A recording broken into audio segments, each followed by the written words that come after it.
Ahí sí. ¿Ok? Entonces, en honor al tiempo, comenzamos la presentación del día de hoy. Bueno, para presentar, voy a dejar, a ver, voy a apagar el video por si acaso no tengamos problema de comunicación. Bueno, la charla del día que les voy a comentar se llama Cannabinoides de uso médico. Sí, bueno, si aparecen dudas en el transcurso de la charla, no hay problema de ir contestándola. Eh,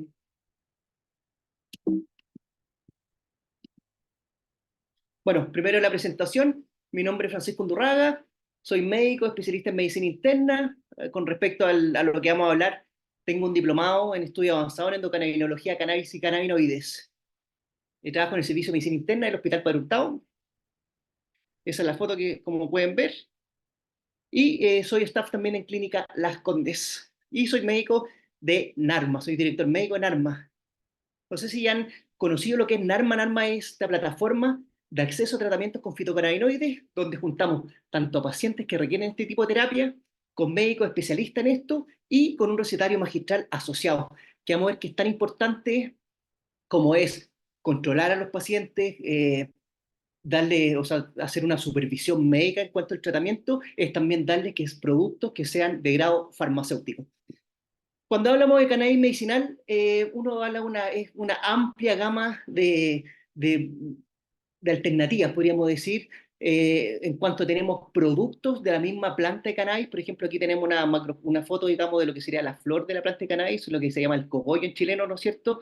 Que generalmente se puede vaporizar con estos dispositivos, estos vaporizadores. También existen distintos tipos de preparados, tinturas más bien caseras y principios activos de la planta cannabis sativa, ¿ya? Y que sirve, digamos, como tratamiento para tratar algunas enfermedades o aliviar algunos determinados síntomas que vamos a ir viendo en el transcurso de la presentación. ¿Por qué les comento lo importante del tema de los principios activos de la planta del cannabis? Porque como vemos en esta foto, ¿no es cierto?, sabemos que la aspirina, el ácido acetil salicílico, viene, ¿no es cierto?, de la corteza del sauce, o la morfina, que viene de la amapola. Asimismo, de la planta de cannabis sativa, que vemos que son más de 500 compuestos químicos, más de alrededor de de los 500 y tantos compuestos químicos de la planta, alrededor de 130, 140 son los fitocannabinoides. Ahora, la planta de cannabis es mucho más que fitocannabinoides, también tiene terpenoides, flavonoides, digamos, proteínas, grasas, etcétera. Así que cuando uno habla entonces de cuando uno intenta hablar de cannabinoides de uso médico, uno habla de los principios activos, los principios donde tenemos evidencia clínica, donde sirven los cannabinoides, en este caso los cannabinoides más conocidos, el CBD o cannabidiol y el THC o tetrahidrocannabinol, que los vamos a ir también discutiendo, pero para darles primero una pincelada global, algunos potenciales beneficios y efectos secundarios que podría tener el cannabidiol. Más bien, si uno ve las principales características del CBD y el THC. El CBD no es intoxicante, si bien es cierto, puede actuar a nivel del sistema nervioso central, no da esa sensación intoxicante que puede producir el tetrahidrocannabinol. El CBD o cannabidiol es neuroprotector. Sabemos que ya hay evidencia suficiente, digamos, y aprobado por la FDA como anticonvulsivante para síndromes como el síndrome de Lennox-Gastaut, el síndrome de Dravet, la esclerosis tuberosa, digamos, estas epilepsias catastróficas, digamos, en la infancia. También es buen antioxidante, antipsicótico, antiinflamatorio. Vamos a ver que también se ocupa, ¿no es cierto?, como manejo del dolor crónico, antitumoral, si bien es cierto, esto más de al día de hoy evidencia preclínica y sin mayores efectos secundarios. Vamos a ver igual algunas cositas que hay que estar atentos, mientras que el tetrahidrocannabinol se conoce más por su efecto intoxicante. Obviamente que no lo buscamos cuando uno habla de cannabinoides de uso médico. Cuando uno habla de este tipo de tratamiento, uno no busca al paciente, entre comillas, que se vuele, sino que busca la parte relajante, analgésica, digamos, que puede producir este tipo de medicamento, y estimula también el apetito. Y cuando uno pasa en dosis o como efecto adverso, podríamos encontrar la euforia, paranoia e incluso crisis de ansiedad o ataques de pánico. Entonces, para comenzar la presentación, un par de, cuando uno habla de cannabinoides de uso médico, lo que se cree que es cuando un paciente, digamos, puede tener la planta completa a su disposición, digamos, mientras que cuando hablamos de cannabinoides, lo que hablamos es esto, son tratamientos bajo supervisión médica y con productos farmacéuticos. Vamos a ver lo importante que es esto. Y obviamente aprobados por el Instituto de Salud Pública. Ahora, ¿por qué hablar del cannabis medicinal? ¿Por qué? Porque nosotros tenemos un sistema, como tenemos el sistema circulatorio, como tenemos el sistema respiratorio, digestivo, tenemos el sistema endocannabinoide. El sistema endocannabinoide está ampliamente distribuido en todo nuestro cuerpo, es una compleja red de transmisión de señales que constituye un sistema de comunicación, de regulación y de modulación. Cuando uno en general habla del sistema endocannabinoide, habla de un potente neuromodulador. Acá tenemos un poquito los componentes de este sistema. Por un lado tenemos los receptores CB1, receptores acoplados a proteínas G más abundantes del sistema nervioso central, receptores CB2 en general asociados a células del sistema inmune, pero también tenemos otros receptores como el GPR18, GPR55, el TPRB1, entre otros. Este sistema también se compone de enzimas, tanto de síntesis como de degradación, de proteínas de transporte y por supuesto de endocannabinoides. Nosotros mismos producimos nuestros propios cannabinoides. Los dos más conocidos es el 2-AG o 2-araquidonilglicerol y la AEA, que es la anandamida. ¿Ya? Ahora, como salen acá, hay algunos otros más, pero lo más conocido y que tenemos más evidencia clínica hasta el día de hoy y más estudio, digamos, es el 2-AG y la anandamida. Ahora, ¿dónde está involucrado el sistema endocannabinoide? Involucrado en la neurogénesis y neurodegeneración, en funciones cognitivas, motivación y recompensa, bueno, en estado de ánimo, en el apetito, inflamación, nocicepción, digamos, como está ampliamente distribuido, tiene distintas funciones también.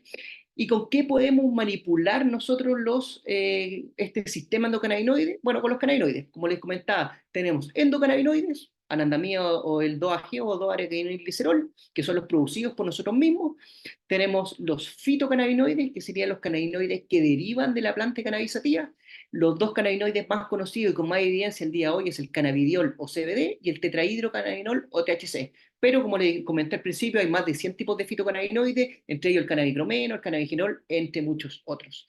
Y también tenemos cannabinoides sintéticos. Ya sabemos que desde los años 90 están aprobados algunos por la FDA, incluso, por ejemplo, el dronabinol para el uso de las náuseas y vómitos en contexto de quimioterapia y también como para el dolor crónico. Así que, por un lado, entonces, ¿cómo podemos manipular el sistema endocannabinoide? Con los cannabinoides, tanto como los fitocannabinoides, como los cannabinoides sintéticos. Aquí un pequeño esquema de la clínica Mayo, donde intenta mostrarnos cómo se modula este sistema endocannabinoide. Tendríamos algún estímulo, por ejemplo, excitatorio, por glutamato o inhibitorio GABAérgico. Este estímulo iría de una neurona presináptica hacia la neurona posináptica. A nivel de la membrana plasmática se producirían estos endocannabinoides y estos endocannabinoides van a actuar hacia la neurona presináptica. Esto es un sistema como de retroalimentación, así van a actuar a nivel de los receptores y ahí finalmente por distintos disminución del ingreso de calcio, bueno, y otros electrolitos, finalmente haría su función.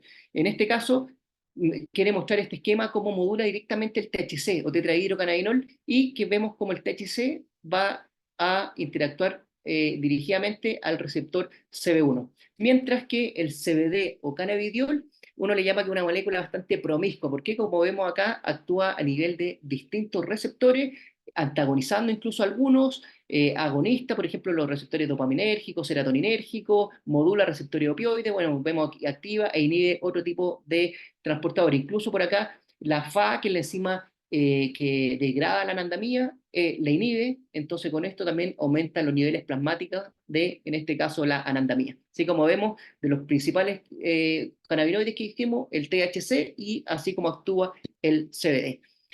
Les quise traer esta diapositiva de más o menos, esta de la revista Pain, de cómo uno de los principales motivos por lo cual uno puede indicar, digamos, los cannabinoides en relación al dolor crónico, como vamos a ver un poquito más adelante. Les traje aquí un poquito la fisiopatología, el por qué se utilizan, digamos, los cannabinoides en estos tipos de, sobre todo aquí en el dolor tipo neuropático, y es por qué, porque el sistema endocannabinoide juega un papel crucial en el control inhibitorio de los estímulos nociceptivos al actuar tanto a nivel periférico, espinal, como supraespinal.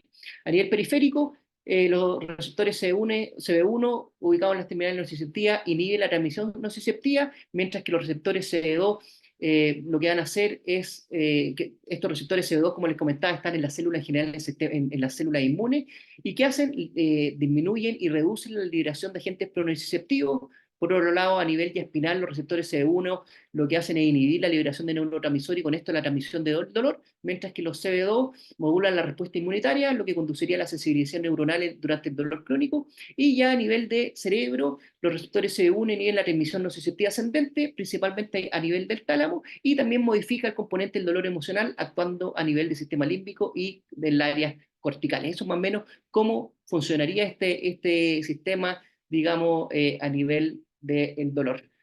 Ahora, ¿cuál es la situación en Chile? Dándole un poquito una pincelada del por qué podríamos ocupar nosotros los cannabinoides. En Chile, desde el 2015, el Instituto de Salud Pública permite el uso del cannabis y sus derivados para fines de investigación científica o clínica y en tratamientos médicos. ¿Ya? A través de distintos decretos, finalmente se puede decir que el cannabis medicinal es legal en Chile, es tanto así que el Instituto de Salud Pública en 2017 registró este medicamento que es el Sativex, y este es un medicamento que proviene de fitocannabinoides que vienen de la planta de cannabis, eh, que es más o menos en molécula 1 a 1 entre THC y CBD.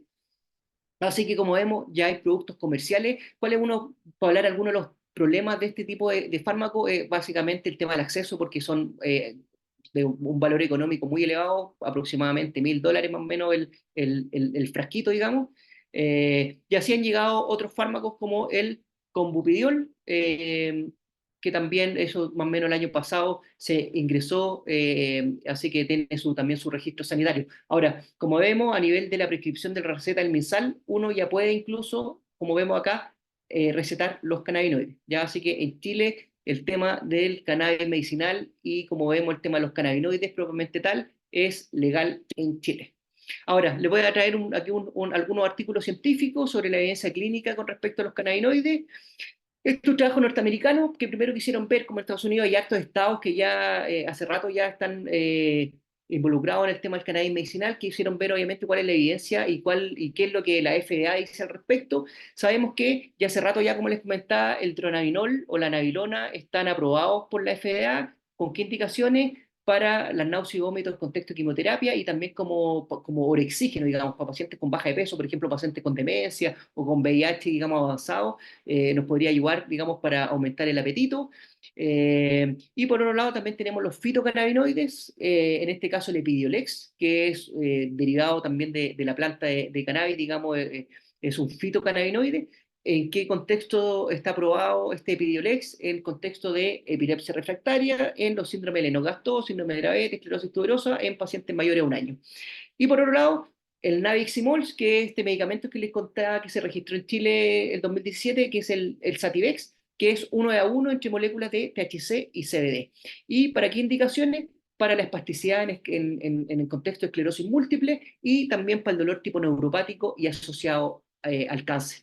Eso es lo que podríamos decir que está aprobado por la FDA. Ahora, yendo un poquito hacia qué condiciones, digamos, existe evidencia concluyente, podríamos decir que en relación a como orexígeno en pacientes con caquexia, como les comentaba, contexto de demencia o VIH, en epilepsia refractaria, en la espasticidad por esclerosis múltiple, en las náuseas y vómitos en contexto de quimioterapia y para el dolor crónico resistente a tratamiento habitual. ¿Ya? Eso podríamos decir que son las principales indicaciones al día de hoy para el tema de los cannabinoides. Ahora, donde también no es que no exista evidencia, pero hay evidencia de calidad moderada, en la enfermedad de Alzheimer, sobre todo va a ir para trastornos del comportamiento, para la enfermedad inflamatoria intestinal, fibromialgia, migraña, algo de evidencia limitada para los pacientes con trastorno espectro autista, para la enfermedad de Parkinson, sobre todo para tratar las comorbilidades, digamos, que tienen estos pacientes, por ejemplo, los trastornos del sueño o los trastornos ansiosos. ¿Ya? Pero también hay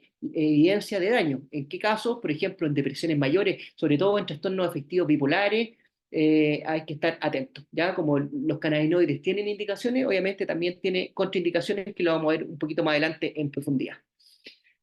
Aquí un artículo del Annals of Internal Medicine también sobre el dolor crónico y productos basados en cannabis.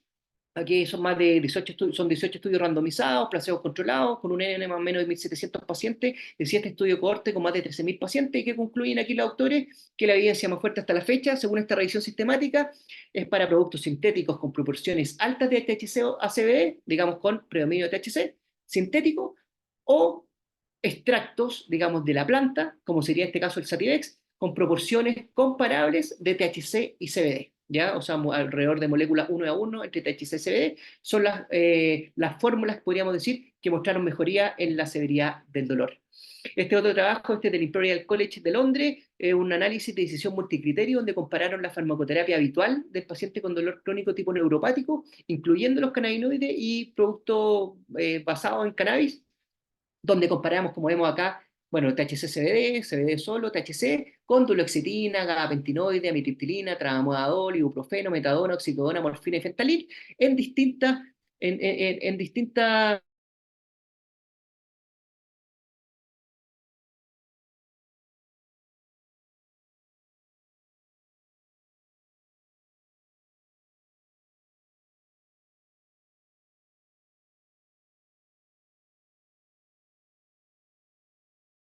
O sea, lo entretenido de este trabajo, que bueno, básicamente, ¿cuál es la interpretación de acá? ¿Cuál es la interpretación de acá de los autores? Es que el fármaco que tenía mejor perfil beneficio-seguridad era para los cannabinoides y sobre todo esta mezcla, digamos, entre el THC y CBD.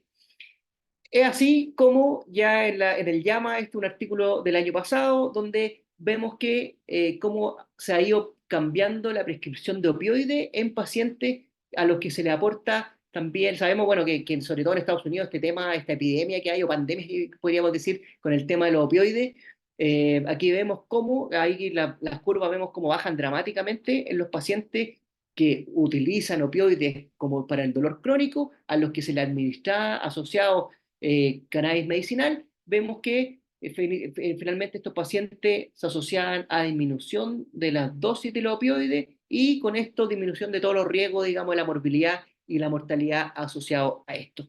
Es así como ya existen guías clínicas de cómo ir titulando y hacer este tapering, digamos, entre opioides y cannabinoides. ¿Ya? Y en qué siempre considerar, en qué pacientes, usuarios de opioides, en quienes quizás considerar el uso de los cannabinoides en pacientes que no alcanzan objetivos a pesar de las intervenciones o que experimentan efectos adversos con los opioides o que tengan factores de riesgo relacionados con el uso y abuso de los opioides. Así como también vemos algunas guías clínicas donde ya los cannabinoides están dentro del arsenal terapéutico, esta de Canadá, la guía para el dolor tipo neuropático crónico, ¿no es cierto? La guía de manejo farmacológico, vemos que primera línea gabapentinoide, algunos antidepresivos, segunda línea tramadol o analgésico opioide, y ya tercera línea están los cannabinoides. Así también vemos una guía italiana, donde para la fibromialgia vemos también como los cannabinoides están ya en su protocolo de analgesia. Ha sido un par de trabajos en relación a la fibromialgia, este es un trabajo alemán, más de 120 pacientes, donde vemos que básicamente con el uso de los cannabinoides mejoraron parámetros en cuanto a la intensidad del dolor, al ánimo y sobre todo en lo que es calidad de vida. Ahora, sabemos que el paciente con dolor crónico también efectivamente tiene eventualmente otras comorbilidades, por ejemplo, trastornos psiquiátricos, por ejemplo, trastornos de ansiedad.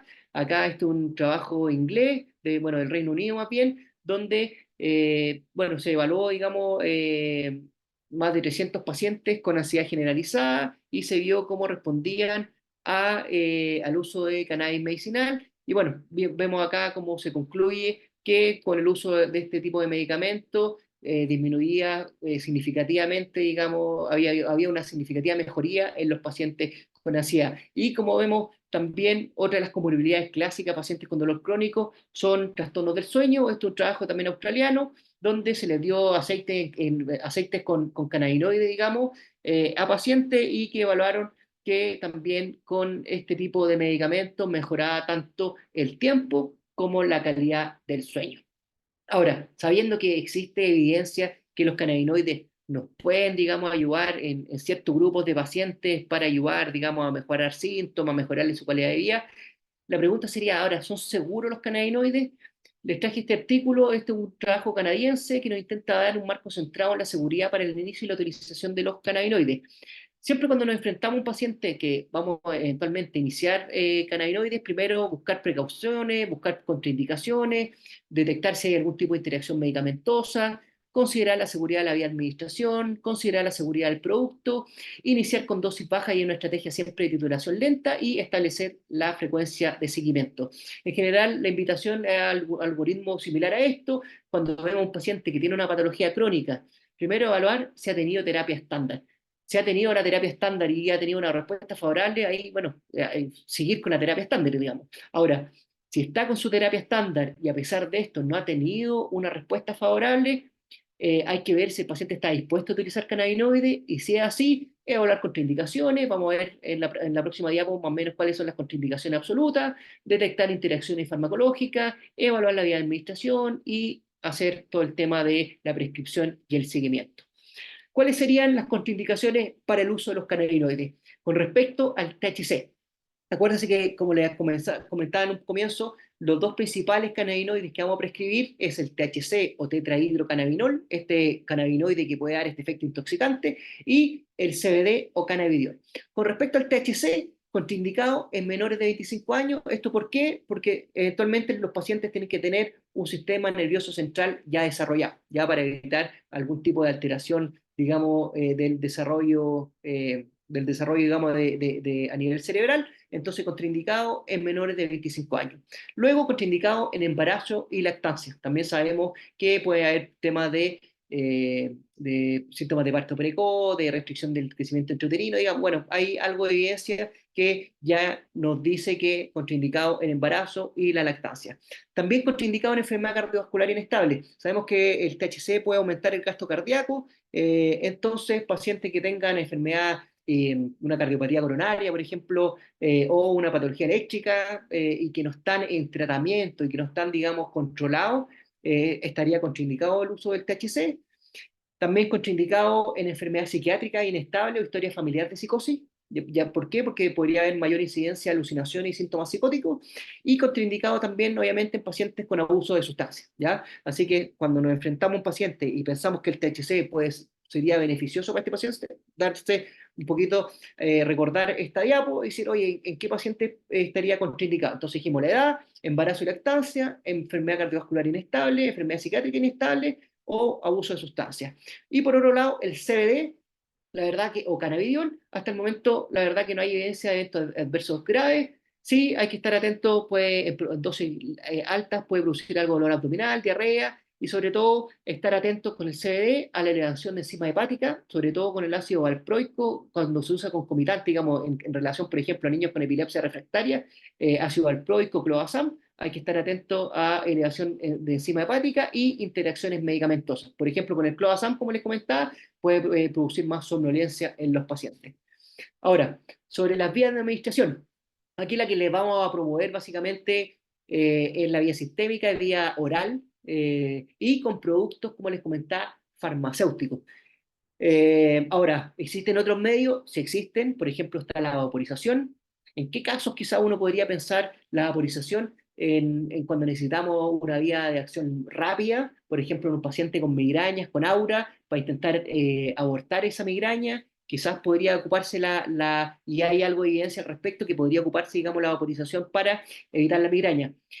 O dolor agudo sobre crónico, ¿ya? Eso quizás serían las indicaciones. Ahora también existen otro tipo de formas de administración, por ejemplo, cremas. En Arma también se está produciendo crema y ungüentos, digamos, para dolor localizado o para alguna serie de patología de la piel, como dermatitis, eh, alguna reacción inflamatoria de la piel. Ahora, en otros lados, por ejemplo, sobre todo en Israel, lugares que están un poquito más avanzados en este tema de tratamiento, ya existen supositorios, por ejemplo, para la enfermedad inflamatoria intestinal o óvulos vaginales para la endometriosis.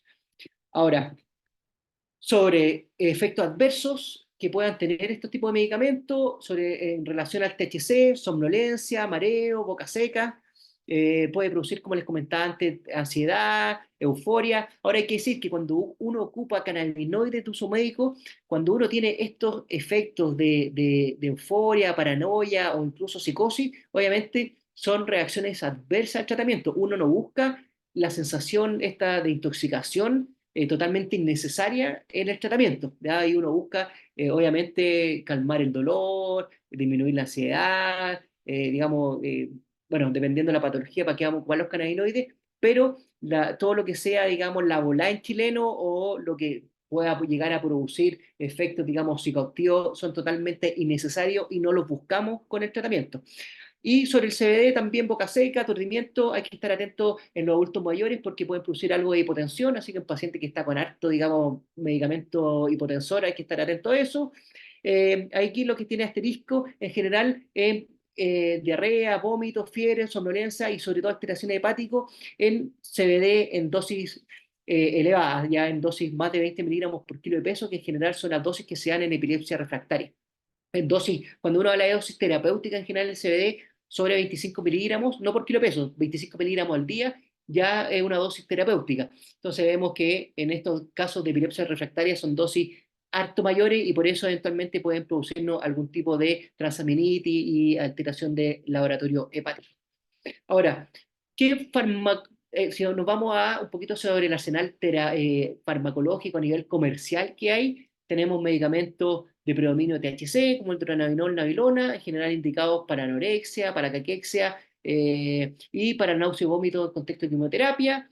Tenemos el Sativex, que es este medicamento, dolor crónico, espasticidad por esclerosis múltiple, y por otro lado tenemos medicamentos como el Epidiolex, que es CBD, donde en general, como les tengo aquí en negrita, es como antiepiléptico, pero también nos puede ayudar como dolor crónico, neuroprotector, trastorno psiquiátrico como los trastornos de ansiedad.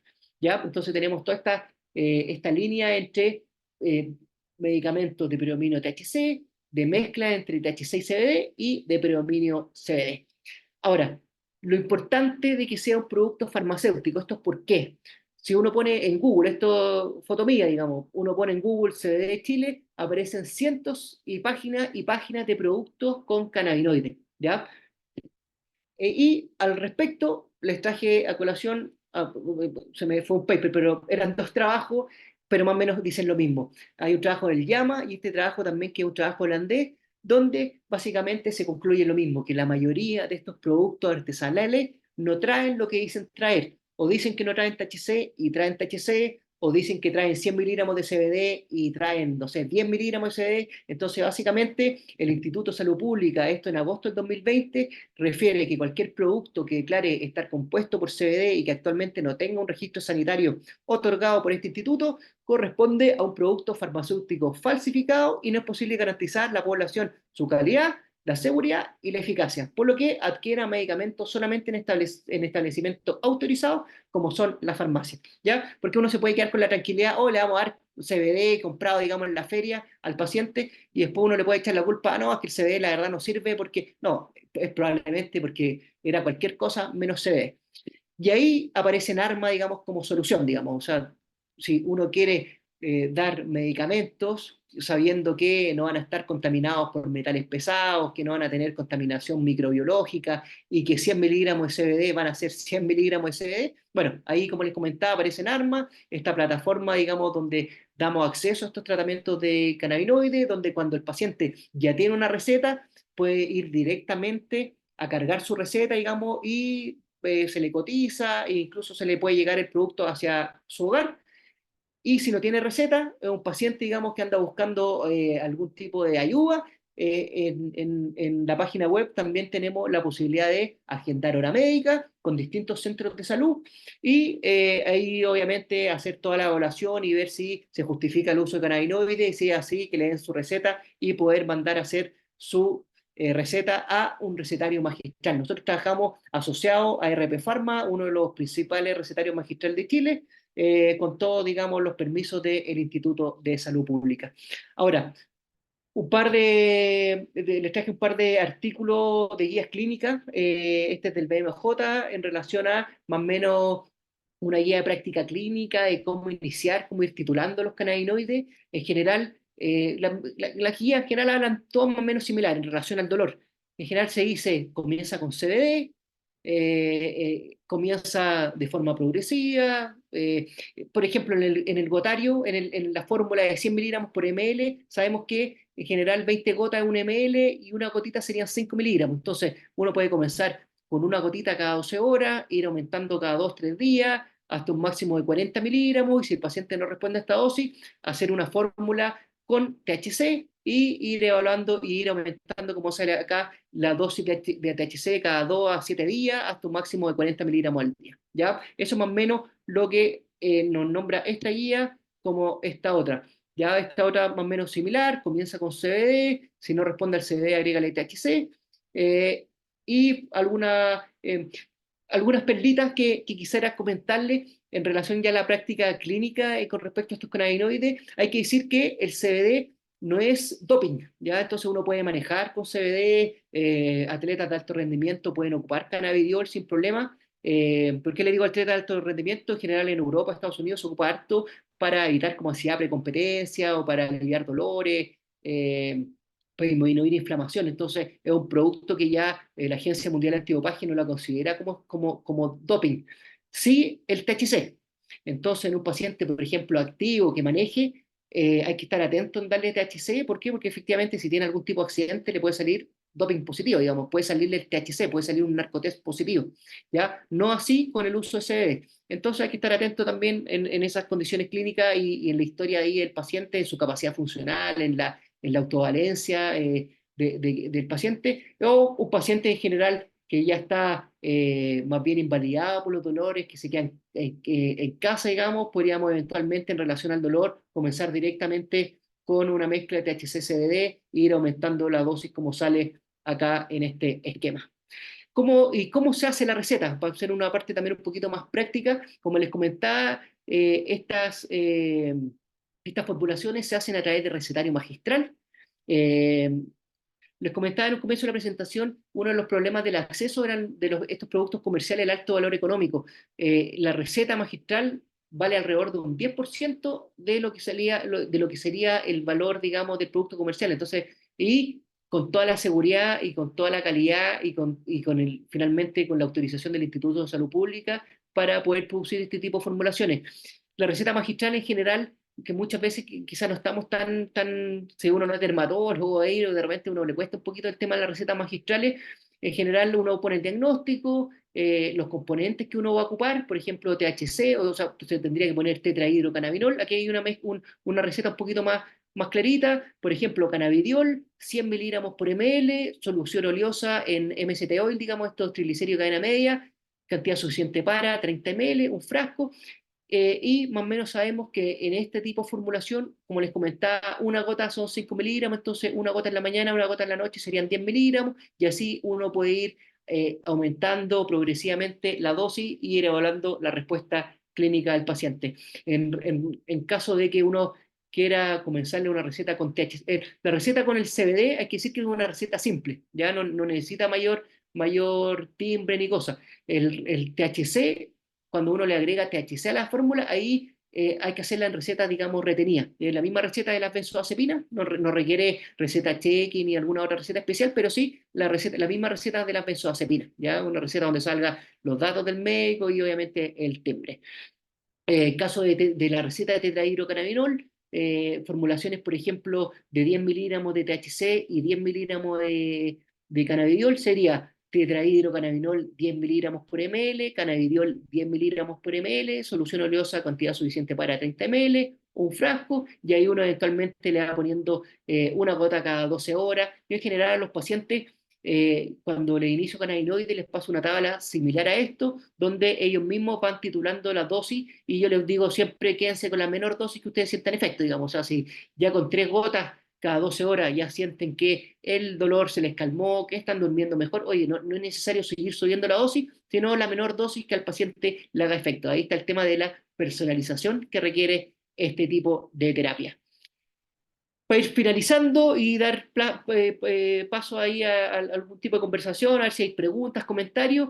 Hay que decir que el sistema endocannabinoide está altamente implicado en la modulación de varios procesos fisiológicos, como vimos, cuando los tratamientos convencionales no tienen la respuesta esperada, es posible considerar el uso de cannabinoides como herramienta adyuvante complementaria. Recalcar esto, los cannabinoides al día de hoy no son primera línea de tratamiento, ya no existe una evidencia suficiente como para decir, por ejemplo, en dolor crónico, que el cannabinoide es el primer escalón, digamos, analgésico. Pero sí, como le intenté transmitir durante la presentación, en pacientes con dolor crónico, resistentes o que no están respondiendo bien a la terapia habitual o que tienen efectos adversos importantes, bueno, pensemos en que los cannabinoides pueden ayudarnos y como herramienta, como les digo, adyuvante o complementaria. Ya hay algunas otras guías clínicas, por ejemplo, en epilepsia, ya el CBD ya próximamente ya va a estar en los protocolos, digamos, para, por ejemplo, en lo que es relacionado a epilepsia refractaria. Siempre importante reconocer la diferencia entre THC y CBD, como les decía, el tema de estos síntomas intoxicantes que pueden dar el THC, que es doping, digamos, que podría dar algún tipo de narcotest positivo el THC, mientras el CBD, la verdad, no produce esta sensación de intoxicación y que hay evidencia concluyente en dolor crónico, náusea y vómito en contexto de quimioterapia, incremento del apetito y en epilepsia refractaria y quizás podríamos decir también en trastornos del sueño y en trastornos de ansiedad. Y por último, decir que el uso medicinal, como les comenté en un comienzo de la presentación también, debe ser bajo supervisión médica y con productos regulados, tanto para la seguridad de los pacientes como para la seguridad nuestra, digamos, y ver bien cómo si efectivamente los fármacos le están haciendo efecto, digamos, y ayudándole en la calidad de vida a nuestros pacientes. Eso sería. Ahora bien, si hay preguntas, algún comentario, les dejo aquí mis datos por si quieren que le mande directamente. Yo sé que Felipe les va a compartir probablemente después eh, distintas tablas que tenemos, pero si quieren algo en particular, algún paper que les haya llamado la atención o quieren que me pueden escribir ahí, francisco@narma.cl, invitado a conocer nuestra página web también, www.narma.cl, en Instagram, @narma.cl, también en YouTube, Narma Chile, tenemos distintas clases como esta, si quieren, digamos, darle una vuelta más al tema. Dejo de compartir entonces.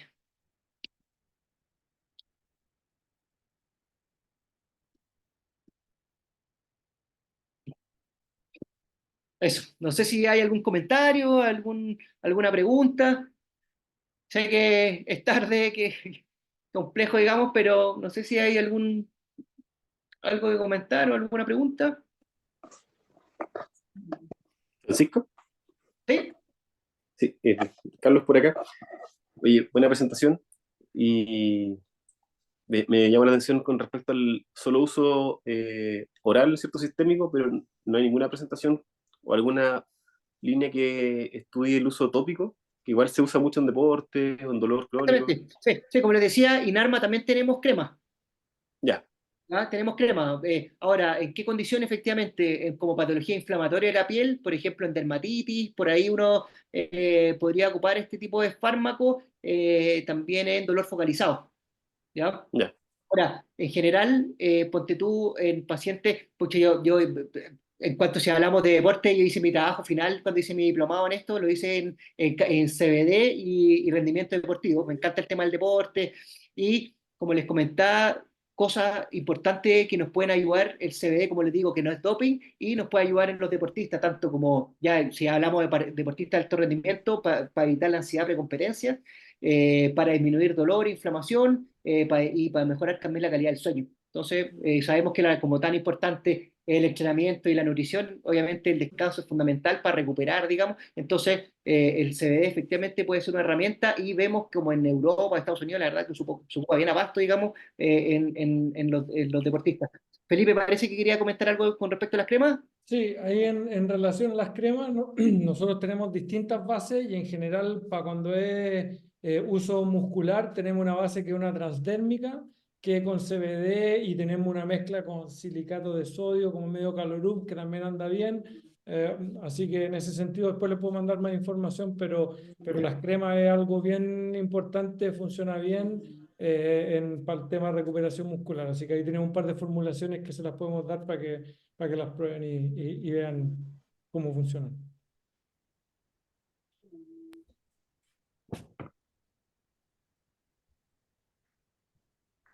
Está en silencio, Eric. Hola Francisco, muchas gracias por tu presentación. Y bueno, quería saber si yo estuve hablando eso con Felipe ahí en ese día que nos encontramos, pero si hay alguna previsión de llegada a Chile, por ejemplo, del PEA. Si es que hay, si es que hay alguna evidencia pre- en trastorno espectro autista. si hay previsión de llegada a Chile del PEA, porque todavía no Ah, del tenemos PEA, ya, del PEA, PEA. ya. Estos paracannabinoides. Sí, eventualmente, Mira, es más, bueno, no quise comentarlo al comienzo, pero yo armé junto a un grupo de más de médicos de Uruguay, Colombia, México, Canadá, bueno, en distintos lados, SLIC, que se llama la Sociedad Latinoamericana Interdisciplinaria de Cannabinología. ¿Ya? Bueno, quisimos ponerle un tema más académico y de apoyo, digamos, de la educación y como digo, con el tema de la academia probablemente tal. Y este sábado tuvimos al principal exponente de los paracannabinoides que se llaman, que ahí está el PEA, digamos, dentro de ellos, que efectivamente puede ser un buen modulador para ayudarnos en el dolor crónico. Ahora, efectivamente, para poder nosotros prescribirlo, hay que ver cómo llega a Chile, si va a llegar como suplemento o va a llegar como medicamento. Esa es la realidad, porque si llega como medicamento, ahí tiene que algún laboratorio, tiene que hacer el registro sanitario y todo lo que significa eso de... Felipe, ¿querés comentar algo? Pero todo lo que significa el registro sanitario de un producto. No tengo sé que Ponte tú en Brasil se ocupa harto, pero acá en Chile todavía no tenemos la disponibilidad.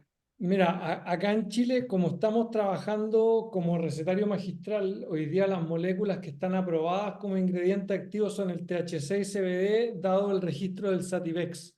Ya cuando se registró el Sativex en Chile, tanto el THC como el CBD fueron considerados principios activos farmacéuticos por el ISP y eso nos permite a nosotros hoy día trabajarlo a nivel de recetario magistral.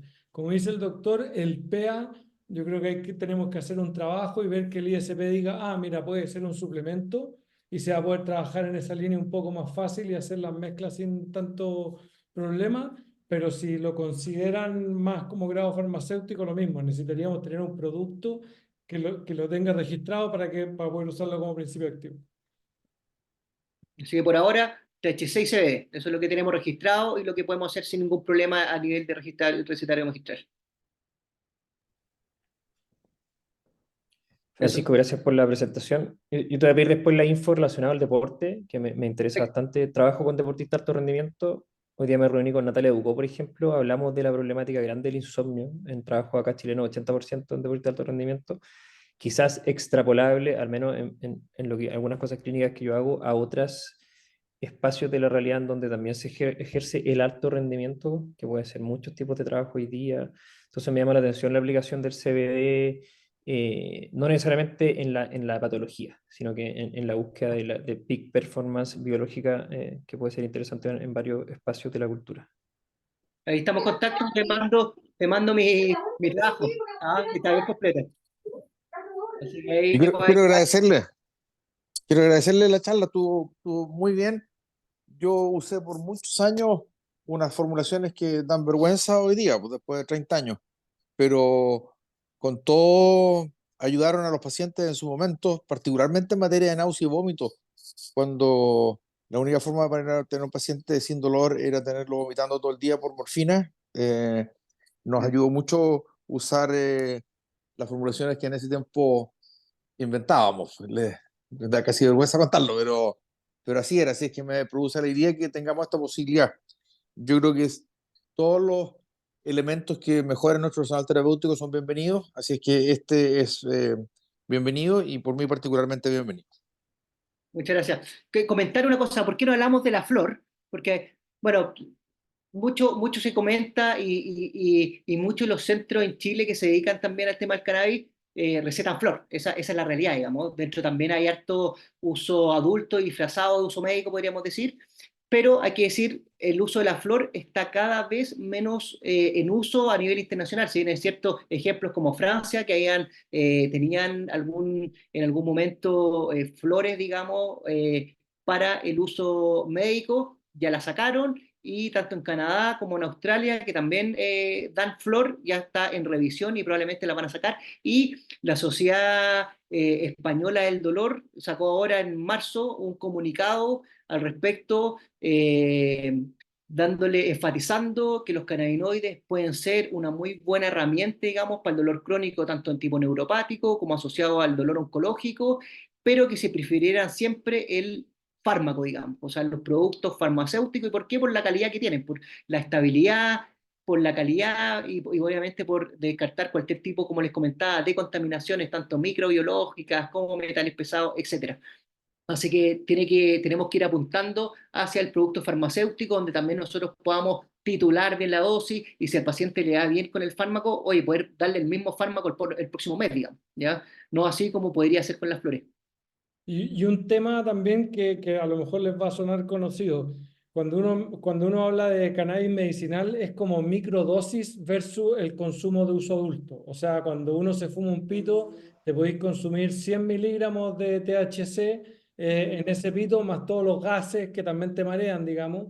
Y como decía el doc, cuando tú llegáis como a las dosis máximas recomendadas de THC, cuando ya estáis con harto dolor, digamos, y estáis con una dosis alta, son 40 miligramos en el día, o sea, entre la mañana y la tarde. Aquí la fumada de un pito son 100 miligramos que te llegan al tiro rápido, por eso te voláis rápido, y los efectos son más cortos. Cuando es consumido como el tipo sublingual y que lo estamos haciendo en los aceites, son microdosis y el efecto es mucho más prolongado. Así que también es súper importante Se tarda un la poquito, diferencia.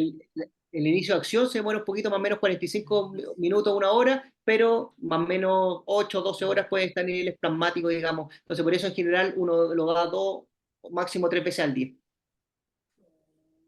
Algo que me llamó mucha atención, que estuve hablando con Felipe también la semana pasada, y que de hecho va de encuentro a lo que dijo Manuel, el tema de poder utilizarlo con un recetario magistral asociado a otras sustancias, que es de hecho lo que me comentó Felipe, que ustedes están ahora tratando de desarrollar ese tipo de producto, o sea, asociarlo con GABA, con 5-HTP, con melatonina, con, no sé, pasiflora incarnata, ashwagandha, valeriana, o sea, incrementaría mucho el poder de acción en lo que sería control de trastornos ansiosos, lo que sería el tema del propio sueño, rendimiento físico, asociado a aminoácidos, estaría bastante bacán poder tener esa opción aquí.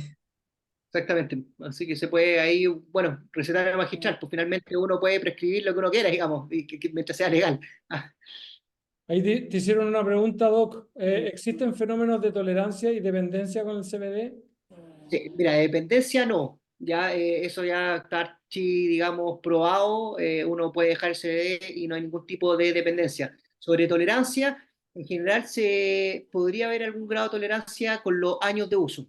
Cuando pasa eso, uno podría hacer como un watch out, digamos, empezar a disminuir dosis, estar un par de meses sin y retomar nuevamente, si es que efectivamente tuvo buena respuesta y por eso quedó como paciente crónico, en el minuto que no le está, que ya siente que efectivamente no le están dando como antes, uno podría hacer, como les digo, disminuir dosis, un par de meses, digamos, sin el fármaco y empezar a retomarlo nuevamente. Pero dependencia, esto está incluso con THC. No hay algún artículo que te hable en dosis como hablamos, como en dosis de uso médico, digamos. Ya en dosis en general, uno parte con dosis de 2,5 miligramos, 5 miligramos, 7,5, ya 10 miligramos, 15 miligramos, ya estamos dando una dosis terapéutica, una dosis alta. ¿Ya? Si bien es cierto, la guía se dice hasta 40 miligramos, yo en mi experiencia nunca he superado los 20 miligramos. Entonces, son dosis bastante pequeñas para lo que lo queremos comparar con lo que sería el uso adulto. Entonces, eso, uno no busca la volada, uno no busca la sensación de intoxicación, sino que busca básicamente aliviar los síntomas o el trastorno del sueño o el dolor o la ansiedad. Bueno, así que eso. Y yo Eso tengo por una mi lado. pregunta, sí, quizás va más al CEO que a Francisco, que es el tema del precio, porque la Sativex es carísimo, y en la presentación hablaban 10% del precio del Sativex. Sí, nosotros Anda en los ese rango como 50.000 pesos, 100.000 pesos, ¿cuánto es el precio? Sí, nosotros los productos van entre los 30 a los 70.000. El Combupidiol, Ya, que es el producto registrado más barato, vale 550, pero ya, tiene más que los 30 ml que hacemos nosotros. Cuando hacemos el comparativo, nosotros los pacientes con epilepsia les damos descuento porque compran de a 2 o 3 frascos. Y en el ya. caso del Sativex, el más típico que se receta, como decía el doc, es el 10-10, 10 miligramos por ml de THC, 10 miligramos por ml de CBD y ese vale como 52 lucas. Y desde el punto de vista operativo, nosotros hacemos una receta y los contactamos con ustedes, o hay alguna otra forma de No, enlazar con el paciente y El paciente, no, el paciente tiene que escribir a Narma, subir la receta a la plataforma directo o al WhatsApp, habla y manda la receta, se la cotizan, si está ok, le mandan un link de pago, paga y se despacha. Acá lo importante, lo que decía el Doc, el tema de la receta retenida. Nosotros trabajamos harto con receta electrónica porque eso nos permite hacer despacho de los productos con THC sin tener ningún problema. El CBD es distinto. Así que el formato es, el paciente llega, se comunica y nosotros le hacemos toda la gestión de la venta con la farmacia. Si el paciente tiene un seguro complementario, el seguro le paga el remedio magistral. Así que en ese sentido también hay más alternativas de acceso.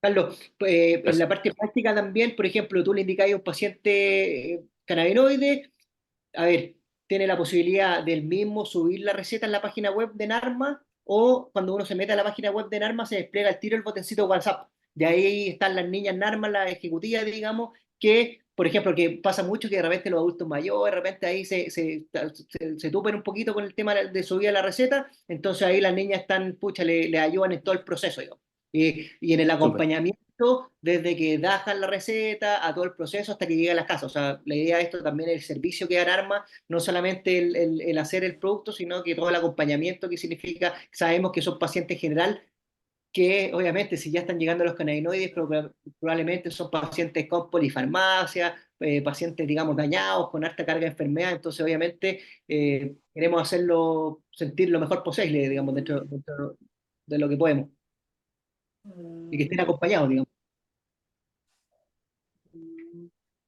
Eso, pues, y bueno, y si uno no y efectivamente, si uno de repente no se siente con las ganas de prescribir los cannabinoides, bueno, en NARMA también, como digo, existen médicos, hay varios centros asociados, que en el fondo el paciente ahí puede pedir hora y digamos, y ahí el médico le evalúa si es que es candidato o no a usar este tipo de terapia.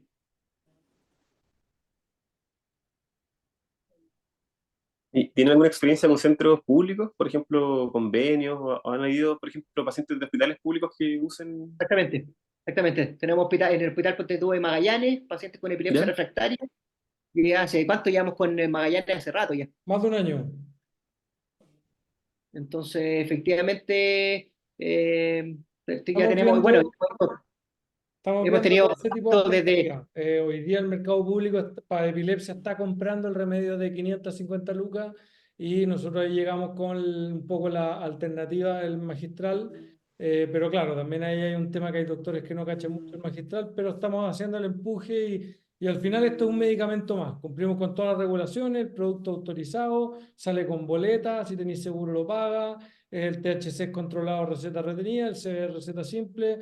Somos un medicamento más, estamos en ese espacio, así que hay que tener la tranquilidad de eso. eso, pues, así que siempre disponible para solucionar si hay dudas, y como digo, tenemos redes sociales, página en YouTube, digamos, hay harta información, y bueno, pues cualquier cosa ahí estamos en contacto también, y la idea es eso, poder ir empapándose y que uno tenga una nueva herramienta terapéutica, ¿no es cierto? Esos pacientes con fibromialgia, oiga, señora María, ¿cómo está mal? Chuta, que en esos tipos de pacientes de repente, oye, que tenemos quizá alguna nueva, digamos, esta nueva herramienta, y en la práctica clínica que bueno, hay que empezar a hacerse el tema, digamos. A mí me ha llamado la atención de repente con pacientes que ya tengo también de años, digamos, con este tipo de terapia.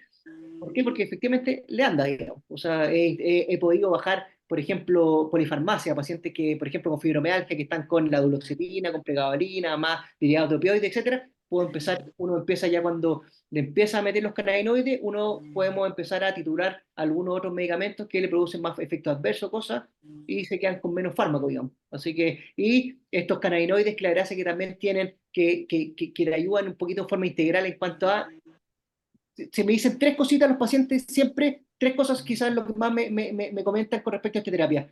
Les mejora el dolor, o sea, les disminuye el dolor, les mejora el tema del sueño, eso quizás es una de las cosas principales. Siempre te dicen, oye, no, doctor, como estoy durmiendo, perfecto, no sé qué. Y lo otro, como la calidad de vida en general, dicen como el bienestar. Entonces eso quizás es como, al menos a mí, lo que más me han comentado los pacientes que tengo en tratamiento con este tipo de fármacos. Eso, pues, estimados, pues yo creo que siendo la hora, lo dejamos hasta acá. Muchísimas gracias por su atención, por su tiempo. Sé que siempre es difícil estar a esta hora, me encima escuchando una clase. Así que muchas gracias por sus comentarios. Y nada, pues estamos en contacto. Sí, Estamos ahí. tienen mi teléfono ahí, cualquier cosa, cualquier duda, estamos con los datos del doctor, así que nada, pues nos estaremos viendo pronto. Ujú. Ya pues, que estén muy bien. Buenas noches a todos. Que Vale, descansen. muchas gracias. Adiós. Chao, chao.